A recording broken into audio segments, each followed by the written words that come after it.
Hello, my name is Natalie Domingue, and I'm the Financial Literacy Program Coordinator at Atwater Library and Computer Center. Our financial literacy program is made possible due to funding from Canadian Heritage. Today I'm joined with our lead computer instructor, Liz Perrin. She's here to do a presentation on budgeting basics, tips to make and use your own budget. This was originally planned as an online seminar, online workshop that we did in May, and now we present it to you as a video. Thank you and welcome, Liz. Thank you. Welcome to Budgeting Basics. Making a budget puts the power in your hands and allows you to decide how to spend every penny. It's not a wish list and it's not an approximate guess as to how much money you make. Our goal today is to provide actionable steps to help you make and use your own budget. We'll define some basic budgeting terms, share tips, and links to more information and tools that will help you along the way. Before we jump into it, I'd like to make clear that budgeting is a vital life skill that everyone can do. Before I had to educate myself on basic financial literacy principles, I was intimidated by all the information out there. I was never great at math, and learning about budgeting, saving, and even the ideas of numbers scared me. I didn't magically wake up one day with some new knowledge. My life experience has shaped my financial literacy education. I've learned to stick to a plan, to continue to become more financially stable.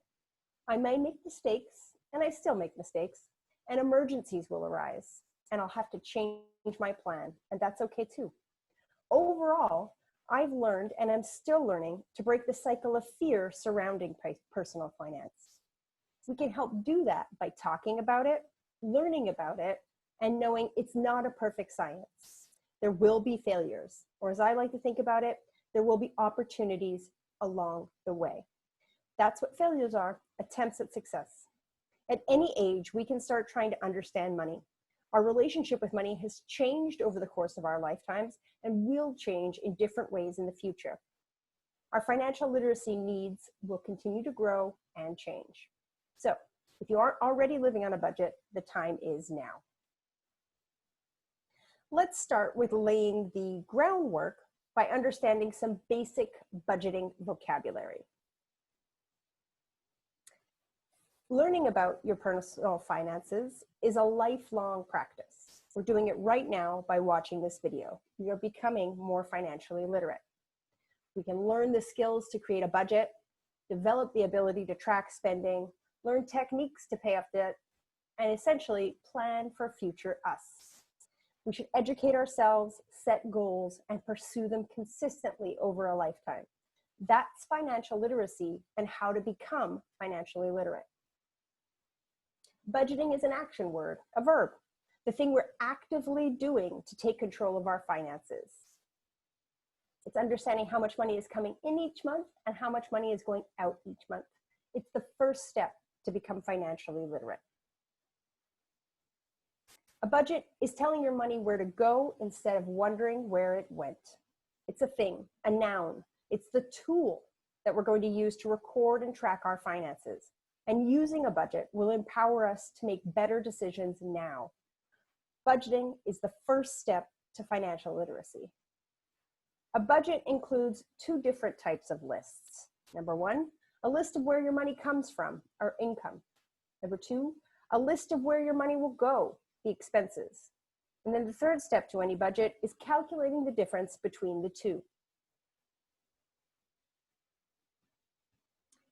With the two lists you'll make, you'll have the numbers you need to add. Once you have the two totals, your income and expenses, you'll be able to subtract and be able to answer the question, is the difference between the total monthly income and total monthly expenses a positive or a negative number? If it's a positive, it's a surplus. Surplus is the amount of money by which your income is greater than your spending. Well, if it's a negative, it's a deficit. A deficit is the amount by which our income or our spending is greater than our income. This is an example of the calculation that will go more in depth later on.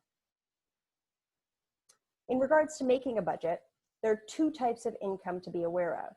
Gross income, which is the total amount of money we receive before anything is taken out for taxes or other deductions like retirement, dental, or medical plans. So it's the total amount of money we receive before taxes or other deductions. Net income is the money we spend, the amount of money we receive after anything is taken out for taxes or deductions. So it's the total amount of money we receive after those taxes or deductions. An example of gross income is the CERB, Canadian Emergency Response Benefit. It's a financial support relief measure offered by our government. The government is not taking or removing any of the usual deductions, which means we are getting the gross amount, which may be approximately $2,000 per month. The amount of money we receive now must be reported as income tax next year. This means we may have to pay taxes on it later, the ones we didn't pay now.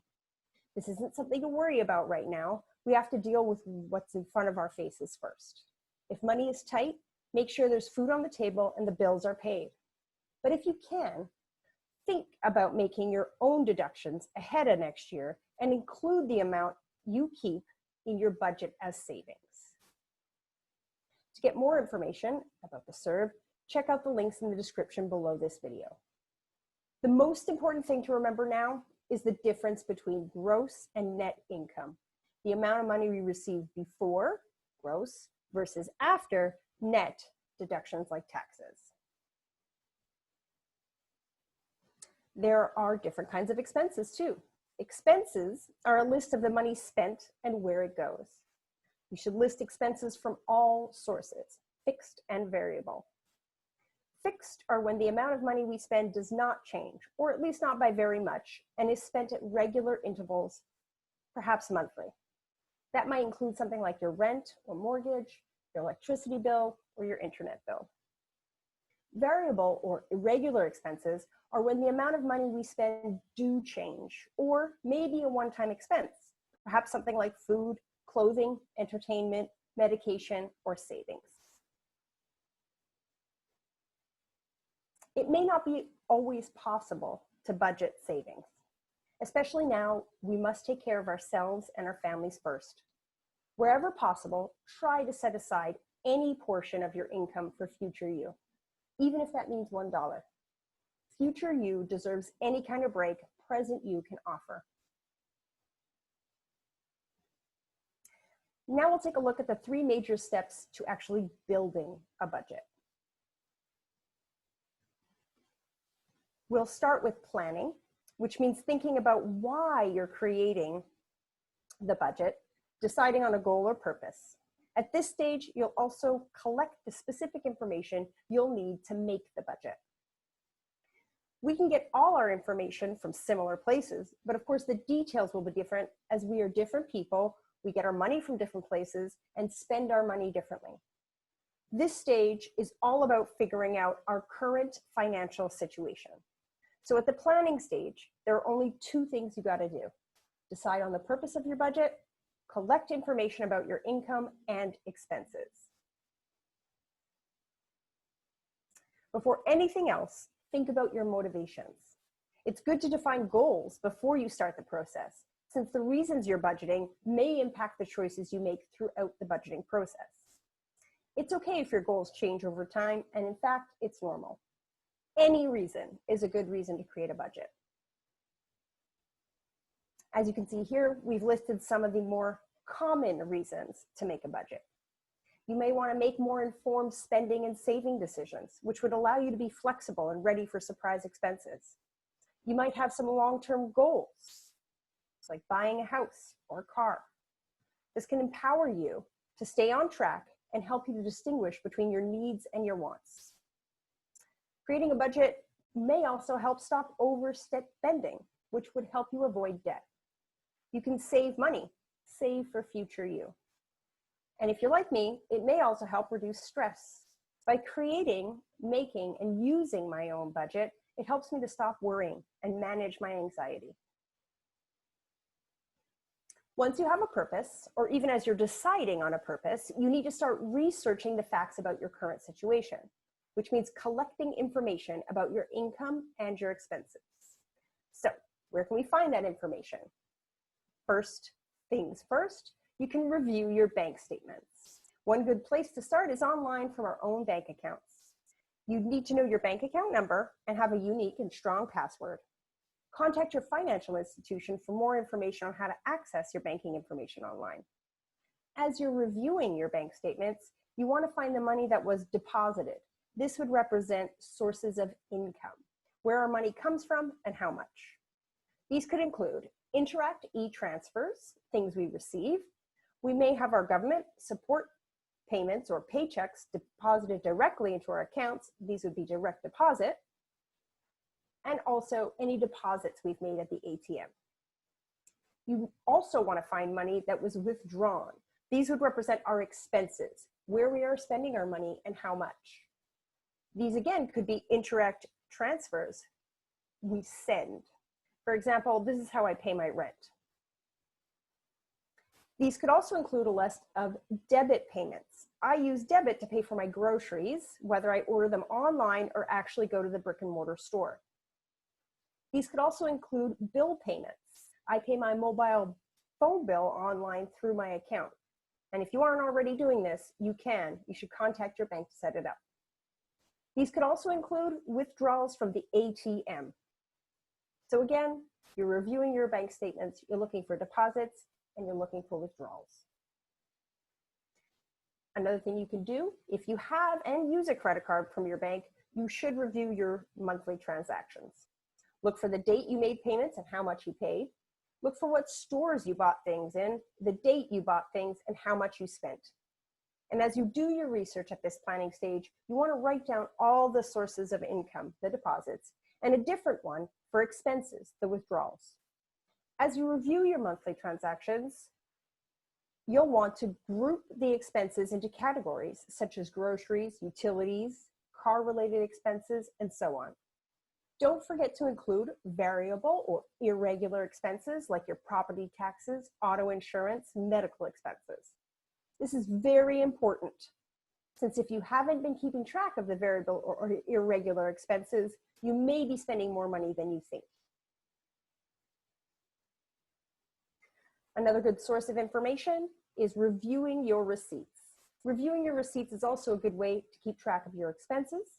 Receipts are especially helpful to catch the irregular or variable expenses. You can go over your receipts to make sure you're not overcharged or charged for something that you didn't get. Also, most stores require a receipt for a refund, return, or exchange. You'll need to develop a system or a strategy for storing and recording these monthly receipts. There are many strategies out there to store your receipts. Will you keep your receipts in envelopes or jars or bowls? And when will you record them? Daily, weekly, monthly? I tried the envelope system, but I'm not consistently organized. So now I use a fishbowl and go through my receipts once a month. As I go through them, I group them together into the categories we discussed earlier, like groceries, personal care, entertainment, etc. Experiment and find the one that works for you. You are not other people. Work with what you got within your limits and your tolerance. You can check out the links in the description of this video below for strategies you may want to explore. Paper receipts may degrade over time, which means by the time you go to review them, the ink may have faded and be difficult to read. Or, as is in the case these days, maybe you don't want to have to touch or handle paper receipts. You can record the paper receipts electronically. For example, take pictures, snap a picture with the app on your mobile device. Another benefit to having an electronic file, like a picture or a PDF document, is that you can more easily increase the size of text by zooming in or zooming out. And not all receipts are made of paper. So don't forget to check your online accounts for electronic receipts. If you're purchasing things online, you may be able to review your order history in your online account and the order confirmations that get emailed to you. So keep your receipts to help you track your spending and know where your money is really going. You should record this information in your budget. Another place or source of a resource we can use to get information about our incomes and expenses is our credit report. You should review your credit report at least once a year to make sure the information is accurate. You may qualify for free credit reports from two major credit bureaus in Canada, Equifax and TransUnion. You should get a credit report from both bureaus as they might have different information on file. If there's any suspicious activity, freeze your credit and be sure to dispute any inaccurate information. Here's what the Equifax website looks like and the types of information you can find there. Equifax calls your free credit report, request your free credit file. Here's what it looks like on the TransUnion website. TransUnion calls a credit report a consumer disclosure. For more information about getting your free credit reports, please check out the links to the Equifax and TransUnion websites below this video. And here is what the Government of Canada website looks like. This site explains what you need to know about how to read and understand your credit report. This link is also available in the description below. We also may have additional sources of income. Maybe regular streams of income have been affected, and more people than ever may be eligible for some sort of financial support right now. Finding your way around relief and support measures can make all the difference in your budget. So we have the CERB website, where you can get up-to-date information about the support relief measures from our federal and provincial governments. Another tool, the Benefits Finder, also provided by the Government of Canada, is an online tool we can use to help make sure we're taking advantage of all the benefits we're eligible for. If you're expecting a tax refund, file your taxes as soon as possible. Now more than ever, you may be eligible for special credits and be able to receive your payments more quickly. Here's an example of what the CERB website looks like. In this screenshot, you can see there's a new tax-free support payment available to seniors. Check the site regularly. Since the current situation is fluid and changing all the time, remember that our governments are also regularly updating important information. And here's what the Benefits Finder website looks like. First, you'll have to answer a few demographic questions like your age and where you live. Answering these questions will provide you a tailored list of benefits you may be eligible for. Once you've filled out that questionnaire, here's an example of what those results might look like. Each result is a benefit you may be eligible for. Note that there are more benefits on the page than can be shown in this picture, so don't forget to scroll down and review each option. You can click the blue links to get more information about any of the specific benefits listed there. Budgeting will help you let you know when to reapply for CERB, schedule online grocery orders, help you decide if you can afford to order another streaming service, to renew your library membership, buy new music, and anything else. So what's the purpose of your next budget? Remember, we've all had different life experiences that have shaped our current financial situation. Just because a strategy or action worked for someone else does not mean it will benefit or work for you. We have to learn to adjust and shape our own roadmap to financial stability. Once you decide why you want to create the budget and have the information you need, you can start making your budget. This stage is organizing the information we collected in the planning stage and involves a very little bit of quick maths, addition and subtraction. It's one thing to learn how to add and subtract in elementary school, but it's something else completely to actually apply these principles to our own finances. So, as you're collecting your financial information, or perhaps as the next step after you have collected the information, you're ready to make your lists. The first list you're going to make, your list of income. How much money do I have? Where does my money come from? You're going to make a list of all the sources of your monthly income. Beside each source of income, include how much money you received. Be sure you are not using your gross income figures, or wherever possible. Here's an example of a budget, including a list of all my income. You can see at the left, under the heading My Monthly Income, there's lots of possibilities. In this example, I'm using the CERB benefit. Further to the right, you'll see there's two columns, gross and net.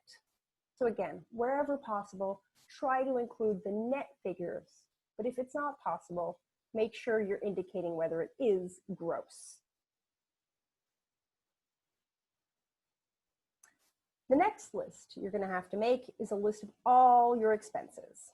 As you review and record what you actually spent on any expenses, remember reviewing your receipts and statements, create a second column in your budget that will allow you to compare the amount of money you budgeted for compared to the amount of money you actually spent. Start with the most important categories first, like food, medication, shelter, utilities, basic clothing, the 4 walls. You should group the transactions you saw on your bank and credit card statements and from your receipts into those categories. And once your true necessities are taken care of, you can fill in the rest of your categories in your budget, like entertainment. Don't forget about variable or irregular expenses like car maintenance or new appliances. If you're only accounting for monthly expenses that are due every month, you've probably been unconsciously living beyond your means. Beside each expense item, include how much money you spent. Here's an example of a budget I created with lists my fixed expenses. Again, at the left, you can see some examples of what I'm considering fixed expenses. To the right, I have 2 columns, budget, the money I thought I would spend on these items, and then actual. After reviewing my bank card, my credit card statements, and my receipts, I can see that I have what I actually spent, and that's listed in the actual column. Here's a list of my variable expenses. Again, the same idea. Down the left, I have my variable or irregular expenses, and then I have 2 columns for my budget, what I thought I'd spend, and actual, what I really did spend. Then it's step 3. This is the step when we need to make some basic calculations using just addition and subtraction. We're going to add up all our monthly income. Then we're going to add up all our expenses, fixed and variable. And then what we're going to do is we're going to take the total amount of the income and subtract the total amount of the expenses. Use a calculator or write it out by hand. It doesn't matter how you do it. It only matters that you do it. Here's an example of the difference between the two.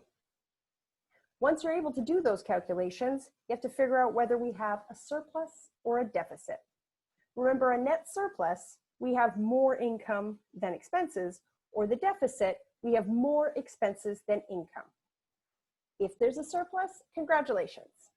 If there's a deficit, first, don't panic. Focus on the changes you can make to balance your budget and get back to the plus side. A couple of examples are, you can take a look at your spending and try to cut back. You could also reduce expenses by negotiating better plans for your communications, banking, and other services.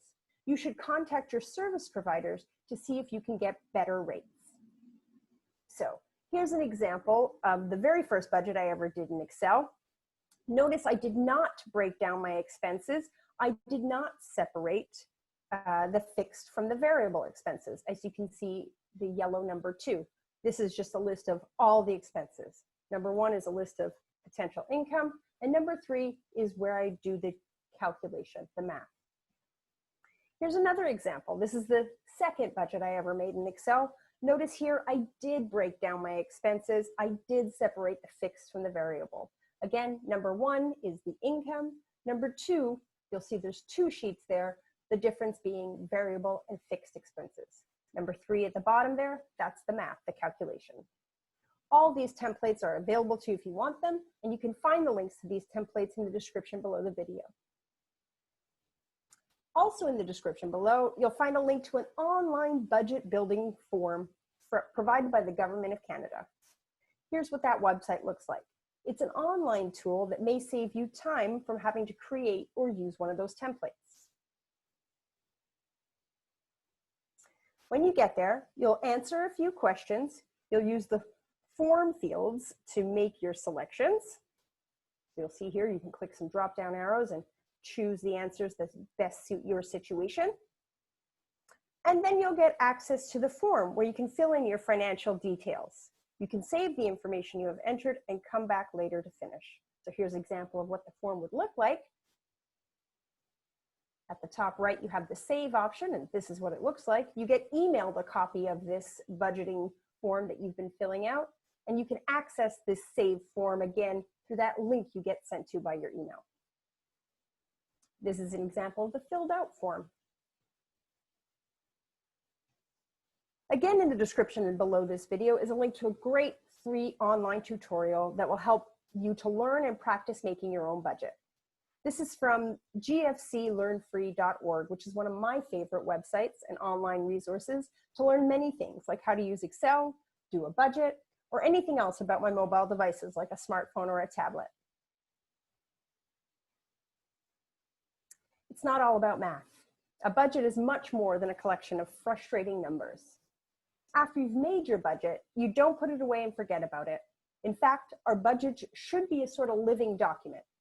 Whatever changes happen to our sources of income, wherever we get our money and how we spend it, our expenses, we need to review the current budget and take note of the actual changes. We should update our budget, and it should always reflect our current situation, especially as the situation changes.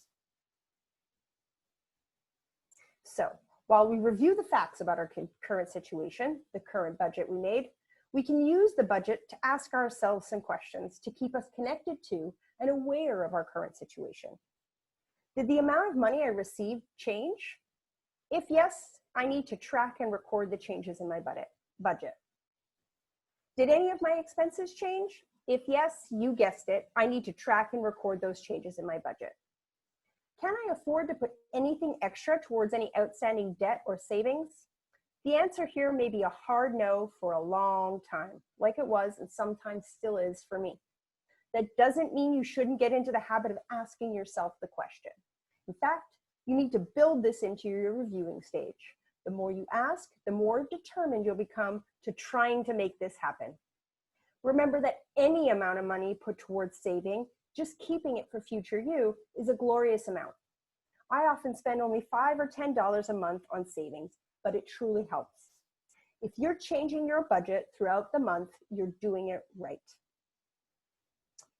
To help you think about and review your budget, take a look at the budget checklist in the links in the video description below.